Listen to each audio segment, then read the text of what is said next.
Kulang isang buwan na lang po at ito ay bago mag-back to school na ang karamihan sa mga estudyante natin. At kasabay ho niyan, ang pagbabalik naman ng pasanin syempre ng ilang mga magulang at pati na rin syempre yung mga anak na magdadala ho ng napakabibigat na bag.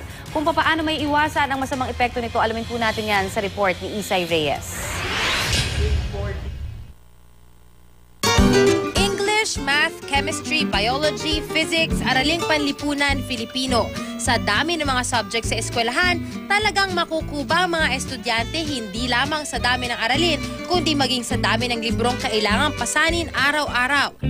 Ang mag-grade 3 student na si John Lloyd, mukhang mananakit na naman daw ang likod dahil sa bigat ng kanyang bag. Pagdating dito sa bahay, sasabihin niya sa akin, masakit daw yung likod niya. Kasi mabigat. Sabi ko, bawasan na lang. Sabi niya, hindi daw pwede. Baka pagalitan ng teacher.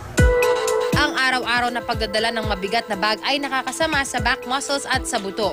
Posible itong magdulot ng bad posture. Para maiwasan ito, dapat pumili ng backpack na makapal ang padding sa strap. Sa paglalagay naman ng mga gamit sa bag, unahing ilatag ang mabibigat na gamit, habang ang magagaan naman ang ipatong sa itaas ng mabibigat na gamit. Sa ganitong paraan daw mapapantay ang timbang na ikakarga sa likod. Kahit magaan lang yun pero nahihirapan yung anak mong magsuot ng backpack, ibig sabihin nun masyadong mabigat para sa kanya. Kung ano yung timbang ng bata, ang usual na dapat ilagay mo lang sa backpack ay 10 to 15% of the body weight ng bata. Pwede rin gumamit ng stroller bag o bag na digulong kapag hindi talaga maiiwasang magdala ng maraming gamit. Importanteng piliin ang tamang bag o hanggat maaari ay magbawas ng mga dalahin sa eskwela. Dahil sa mga notebook at libro man nagsisimula ang kaalaman, hindi dapat ito pagmula ng sakit ng katawan at masamang lagay ng kalusugan.